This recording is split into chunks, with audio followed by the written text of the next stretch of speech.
Hello my loyal companions, welcome back to the channel. In today's video we're going to be looking at a Rogue tier list for the version 0.54 update of Rogue Company. This brought us the addition of Sigrid and did change up some of the meta slightly, and the particular focus of this tier list is going to be that meta and how it will evolve as the weeks go on for this update. If you do go on to enjoy the video or just want to see daily educational Rogue Company content, make sure you drop a like and subscribe to the channel. But for now, let's get into it.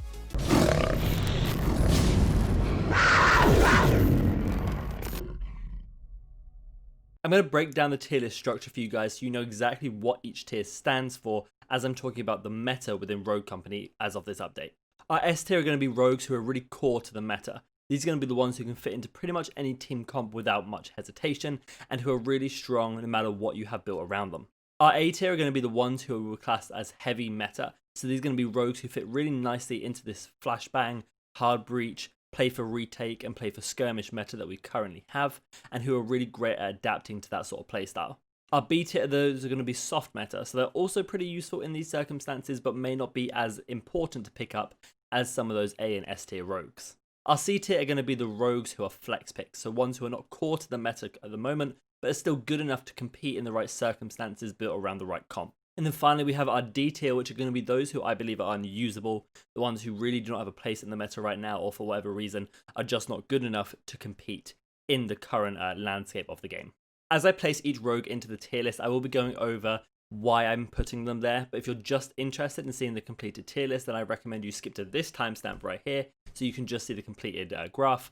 But honestly, I think you should hear the explanation as well because it will give you a nice informed view of why they're there and how they fit into the meta. The first rogue we're going to tackle is Anvil, and he is a pretty good rogue in the current landscape of the game. His LMG just got a buff to make it a little bit more consistent with that bloom, with having a C4, tenacity, headstrong, and life drain as some perk options. It is a really good option for him, especially with helping hands as well for those quick revives. He also has a C4 and trophy systems, and with the new update to trophy systems so you can get 2 off the first upgrade, that puts him in a really good spot. What really makes Anvil fit into the meta though is his immunity to flashbangs, as flashbangs are a really key part of the current push breach meta, and his shield for really good retakes on the defensive side, letting the enemy team plant the bomb and then retaking it with that shield. All of this accompanied by the fact that Dahlia can link with him for immunity to flash as well, puts him in my eyes as an A tier rogue, and he is heavy meta, particularly for the defensive side of the map. Now we're going to move on to Shark, who is currently pretty strong in the scope of the game right now. He has flashbangs and a Semtex, which are pretty powerful tools to help with a breach, along with an overheal of 175 health by using his stim pack to help him really push the site and soak up some damage. This, accompanied by a good link to Dahlia, means he is pretty much immune to dying because he can always be revived by himself, his own stim pack, or by Dahlia res with the 10k perk. His D40C SMG is really solid, but the SKL6 shotgun tends to be the preferred weapon at the moment, due to its one-tap potential at the closest ranges, which is really where Shark is playing at.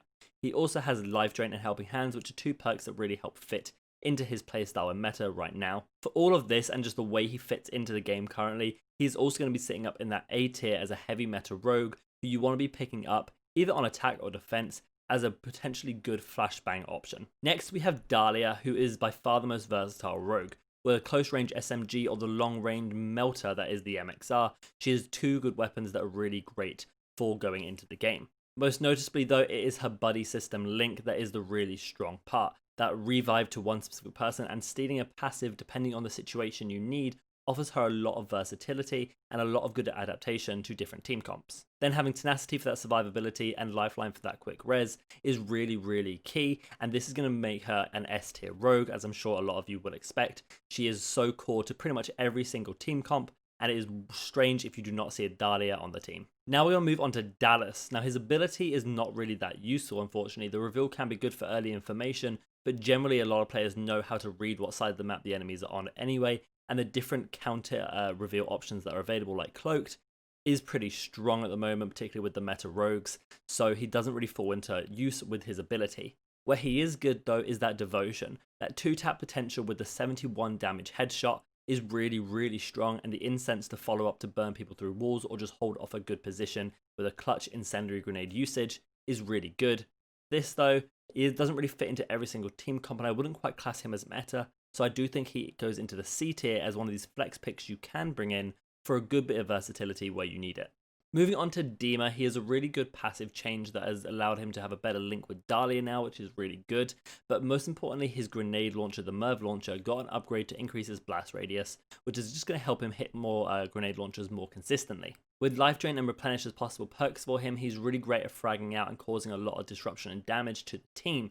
However, he doesn't have tenacity, which is one area which he can really suffer in. I do not think he's core for every single team comp, but I do think he's available to be put in there now as a pretty good breacher and follow-up to some of the flashbangs that can go out, and therefore I'm going to put him in the B tier as one of these soft meta rogues that you can bring in to deal some good damage in the right situation. Having a look now at Glitch, he's definitely accelerated himself within the meta. He has flashbangs, which are a really good option in the current meta to help breach a site, and a Semtex if you can get that good stick off to deal some really good damage to someone.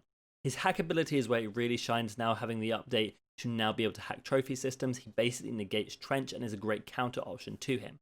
The difficulty, however, is getting into that close range to use that hack. He has 2 close range weapons which help him when he's there but don't help him get to that location, and in a lot of maps he's not going to be able to get that hack off as effectively as you might want. I do think he's in a much better spot than he was, say, last patch, where I would have put him as a D tier unusable, but I think he still isn't quite there to hit the hard meta that we really need him in for him to be that viable. That being said, he's going to fit nicely into B tier, where he can be picked up in the right situation in team comp, but isn't core or really that necessary to every single game. Moving quickly and quietly along to Lancer, she is in a really good spot as an individual rogue.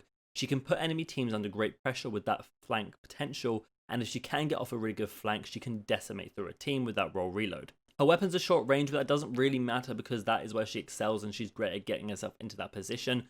But when it comes to the meta of the current game, everything is happening so fast paced that a lot of the time a Lancer can't get an effective flank off right, and a lot of teams are able to notice and appreciate and respect that Lancer play and watch for her accordingly, leaving the rest of their team to deal with the 3v3 situation while one watches that flanking Lancer. All of this being said, I actually think she is probably the strongest rogue at the moment, but I don't think that means she fits into the meta just quite right, and therefore I think she comes under the C tier as a flexible pick you can bring in and really dominate with, but not necessarily one that is meta currently. Now we move on to Phantom, who recently got a buff to offer her great counter options to Fixer, which I think has really accelerated her own ability in the meta, because Fixer last patch was definitely an S tier must pick. Now Phantom can come in and kind of combat that, and she is a viable pick against Fixer now. Therefore, I'm going to place her in the B tier as a rogue who isn't heavy meta. You don't need her every single time, and she's not necessarily better than Fixer, but she can be picked up as a counter to Fixer in the right situation, and from what I've seen of it being played, she pretty much is dominating Fixers at the moment. With that sniper potential, I think the weapon flicks faster, and I think it's just overall a better option for her as a sniper. Now we move on to Ronin, who is another incredibly versatile rogue who can fit into pretty much any situation.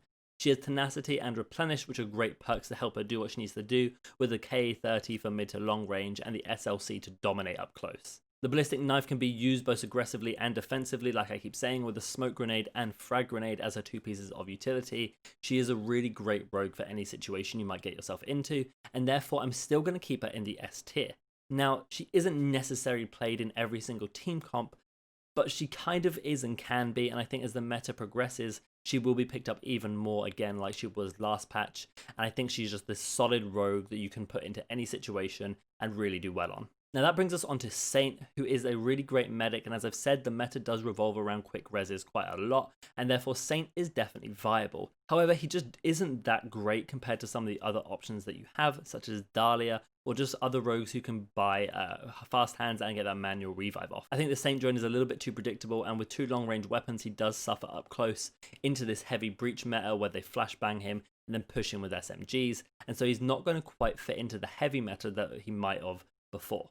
Therefore, I'm going to put him in the C tier as a flex pick that you can bring in, particularly if you want to go for that 3 revive strategy of Dahlia, Saint, and Shark, which means you can just keep yourselves alive for as long as possible, and I think is a really good strategy in the right situation against the right team. Now we're going to have a look at Scorch, who I definitely think has progressed herself as a viable pick for the meta as we move into this update. Incendiary grenades are being played around a lot more, so her immunity to fire, along with the Dahlia link to make her immune to fire, is really great. It means that she can plant the bomb without having fear of being incendiary grenaded off, like a lot of teams go for the strategy of, which is really, really great, and with tenacity and headstrong basically makes it unkillable as she's trying to plant that bomb. All of this accompanied with her insane 1v1 potential and poke damage means she's a really great rogue to bring in, but doesn't necessarily mean that she's core to every single team, and she's more of this rogue that you bring in a lot of situations, but not every situation, and therefore she's going to fit nicely into the B tier as one of these soft meta rogues that you can bring in when needed. Now we move on to the new rogue Sigrid and trying to figure out where she fits into this meta.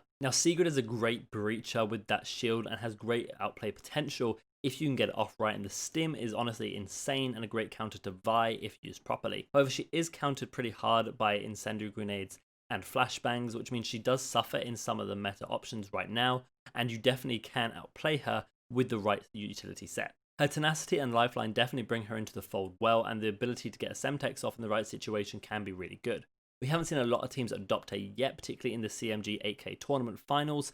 However, I think that's just because they haven't had time to practice with her enough and feel comfortable in that competitive environment. I do think as the game progresses, we will see more Sigrid being played, particularly because of that immunity to slow, again linking with Dahlia, to once again make Trench pretty unviable in the current meta with his barbed wire. That being said, then she's going to fit nicely into the B tier along with some of these other rogues. As a soft meta pick, you can bring in as a breacher for that counter to Trench, but isn't necessary for every single team comp and every single situation. Now we have Talon, who is another flashbang rogue who also has a C4 as a great option as well. He has tenacity and life drain, two great perks for his kit. He also has his radar dart, which is incredible at getting great information, whether you leave it on a site to then go watch the other site and have a bit of an eye on your flank, whether you use it aggressively to flush out enemy positions. He has great options with him, and two great weapons, whether it be the LMPX for close range or whether it be the Deadeye for that longer range option. He's very versatile, and for these reasons, I'm going to put him over in the A tier as a heavy meta rogue. I think he's going to be played a lot more as these weeks progress with this update, and he's going to fall nicely into the meta along with Shark and some other rogues. And now we have Fixer, who absolutely dominated the last patch of this game, with no counterplay options really available to him, but now there are some that have been brought in, whether it be Cloaked, whether it be Phantom, or whether it be Headstrong. He is not as strong as he once was. Don't get me wrong, he's still really strong, but there are just no counterplay options. Whereas before, he absolutely would have been S tier and just incredibly useful in every single team comp. He's now going to drop down to that A tier where he's heavy meta. You'll still see him a lot, but you may not see him in every single comp as a necessary pick. And as the meta sort of progresses with these rogues, without tenacity, without flashbang immunity, he will start to suffer a little bit if teams are able to play around him well. And now probably the most controversial pick I'm going to put in here is going to be Trench. Now Trench, obviously a massive favourite with that Dahlia combo. You really couldn't find a better combo than Dahlia Trench. But now I do not think Trench is as viable with the amount of counterplay options available to him. Whether it be Sigrid with a Dahlia passive link, or whether it be Glitch's hack for the trophies, or just the way that teams are able to waste those trophies so effectively, I do not think Trench is necessary in the current meta. I also don't think his barbed wire is particularly effective, whether people just blow it up with a Semtex, whether they're EMP, or whether they just punch it down.